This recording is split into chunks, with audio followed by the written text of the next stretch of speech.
大家好啊，欢迎观看我们新一集的钢铁雄鹰4啊。那么今天我们来玩日本帝国。大日本帝国正处在国运的十字路口，一方面陆军想要对西伯利亚发起进攻，另一方面海军却对南方更感兴趣，意欲将欧洲国家在东南亚和太平洋上建立的富饶殖民地收作囊中之物。但是显而易见，在此之前无论如何都避不开中国。日本虽然有着令人生畏的军事力量，但它嗷嗷待哺的工业急需更多资源加以运转，时间已经所剩无几。武士之国究竟该何去何从呢？首先来看一下日本的民族精神，第一个是军国主义，第二个是伦敦海军条约签署国，第三个是帝国影响力，第四个是国家神道，第五个是帝国陆军，第六个是帝国海军，最后一个是早期工业化。国策的话总共是有这么多，不过我只打算玩一个路线，但是现在还没有办法推进政治的国策，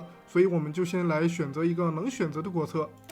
为了更好地掌握国家财政，我们应当扩大山公省的职权，并确保其拥有足够的资源履行职责。最近有传言称，陆军内部的激进派正策划一场政变，我们可能需要迅速行动，否则不久的将来就会发生流血事件，何等卑劣！我们必须立即行动。尽管时局动荡，1936年的大选仍然顺利完成，我国人民已经决定由谁来代表他们进入众议院。尽管随着文官政府近期权力的衰弱，此次选举意义有限，但它表明了我们的民主制度仍然存在，尽管已经脆弱不堪。以帝国精神受到威胁为由，陆军中的激进军官发动政变，旨在清洗政府和军队领导层中反对其思想的人。这还了得！必须管束军方。我们将宣布戒严，并尝试通过东京警视厅特勤部队镇压叛乱，尽量减少军方介入。日本首相近日在一场激烈的演讲中指出，军方的此次行为已经逾越底线，如果这种事件不能得到遏制，他们就将利用此次事件扩张自身权力，将国家从人民手中夺走，绝不允许此事继续发生。看来日本国内可能正酝酿着冲突，我们必须回归大正时代的做法。我们相信警察部队是一支随时可以投入战斗，并且坚定站在我们这边的队伍。他们不受军方控制，曾经协助过我们，如今亦可以帮助我们恢复秩序。今天早上，首相在等待列车时遭枪击身亡。军方随后向帝国议会发出警告，称任何企图排斥军方的举动都将以武力回应。局势明显升级，临时首相已经请求天皇关注局势，并发表声明，一定要阻止他们。其实我一直很想在游戏里恢复德川幕府，但是很可惜做不到啊。因此呢，我们只能退而求其次，选择任命贵族院议长德川家达。这样的话也算是另一种方式恢复了德川幕府。文职警察最近宣布效忠议会后，军方已开始行动，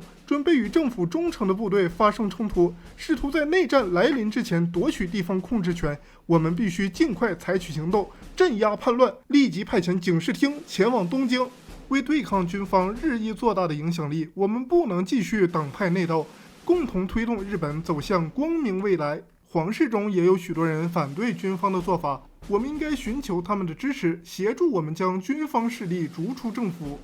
既然联盟已经成型，我们应该努力争取其他政党的支持，以免在逆境中崩塌。团结起来，我们将重振大正民主精神。为防止再次发生政变，我们应该在尽可能不激起叛乱的前提下，将更多军方人员调离要职。如此一来，或许能阻止他们扼杀民主自由的火炬。随着叛乱似乎越来越近，如果我们想将军方削弱到无力反抗的程度，必须将他们的资金引向其他渠道，如此他们将陷入长期的财政赤字。虽然军队可能很激进，但并非所有军官都甘愿站在邪恶一方，他们因职责和荣誉加入军队，或许可以被说服支持正义事业，只是需要时间与努力罢了。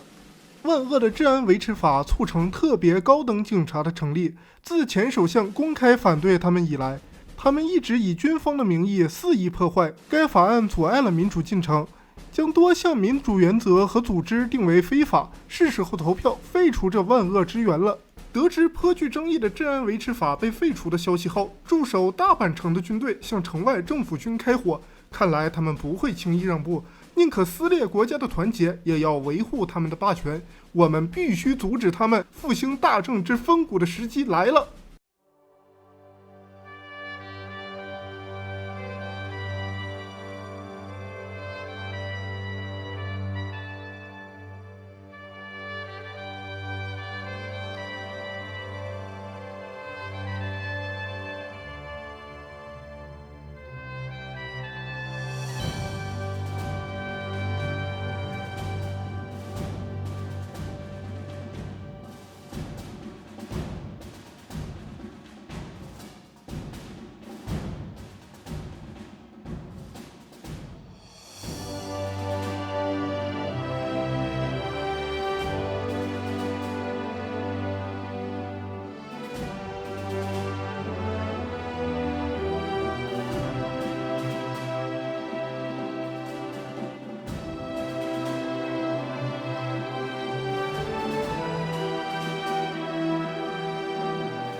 本岛最后残余的叛军投降，宣告政府与军队数十年的纠纷终结，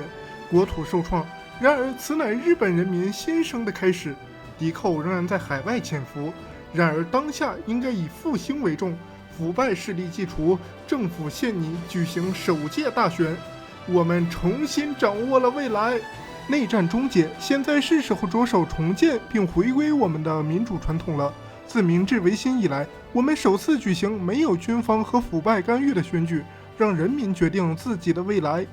由于之前的内战，许多叛军将领被处决，我们正面临缺乏胜任的军官来统御部队的困境。我们必须全力以赴，招募新一代陆军指挥官，以弥补这一不足。随着旧军官被撤换，我们也应该摒弃他们过时的战争理念了。陆军将逐步重组为自卫队，先发制人的原则也将成为过去。明治时代兴起的宗教政策和政治理论即神社非宗教论，主张神社本质上是世俗的而非宗教的。我们应该继续推广此理论，利用好这场运动。昭和初期，下课上的事件屡屡发生，军中低级军官试图罢免上级，这威胁到我们的指挥体系，必须尽快镇压此类思想。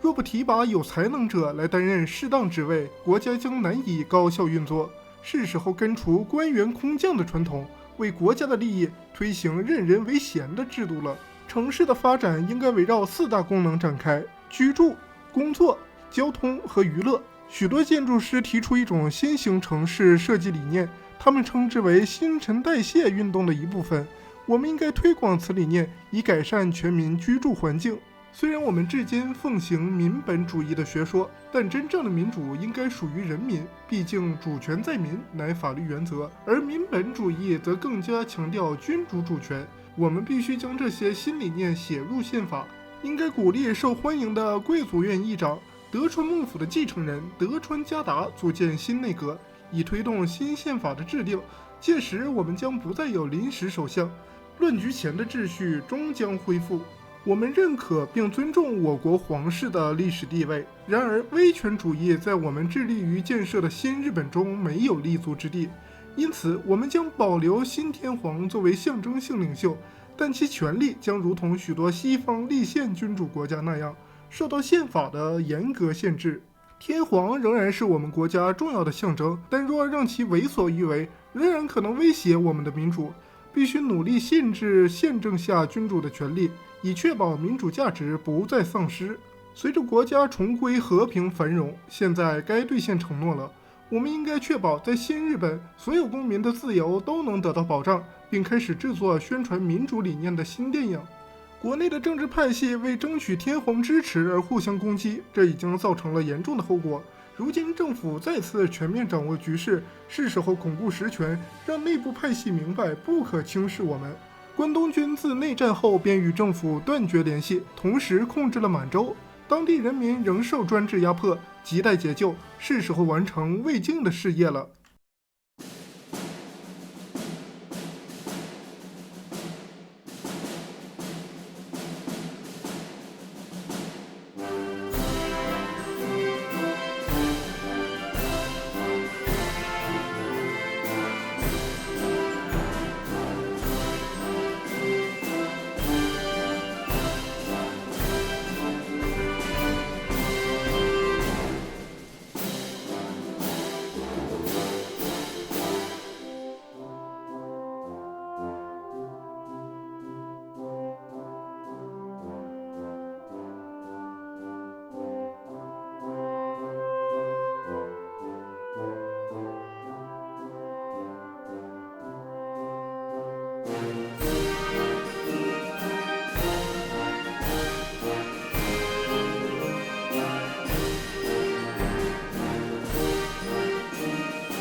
我们也是不明白，输掉内战的一群军国主义法西斯，在共产主义国家的支持下，在一个君主主义国家里面和一个民主国家开战。每一个词我都明白，但是当他们连在一起的时候，我反而不明白了啊。总之，日本内战后残留的叛乱分子终于全部被我们解决掉了。我们最大的胜算在于第一次世界大战时的旧日盟友，我们将重启旧同盟，和英国一起共同捍卫民主。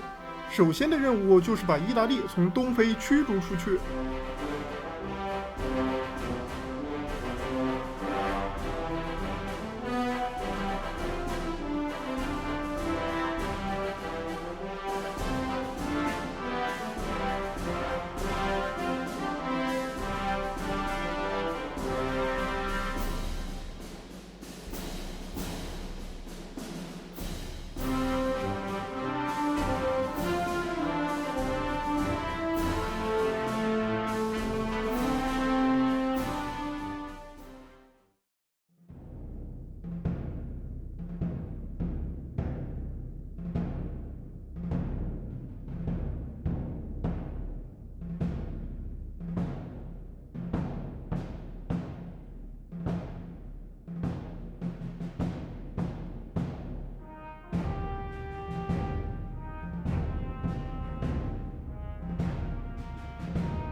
好的，在我们攻占柏林之后，德国很快就投降了，这样世界上所有的战争也就都结束了。遥想1936年大选刚刚结束，政府风雨飘摇，脆弱的民主之火可能随时就会熄灭，但我们最终还是走了过来，并且它比以往任何时候都更加强大。如果你喜欢这个视频的话呢，不妨点个赞啊，再订个阅啊，这样就可以第一时间收看到我最新的视频影片了。那么我们今天这一集就到这里啦。大家再见。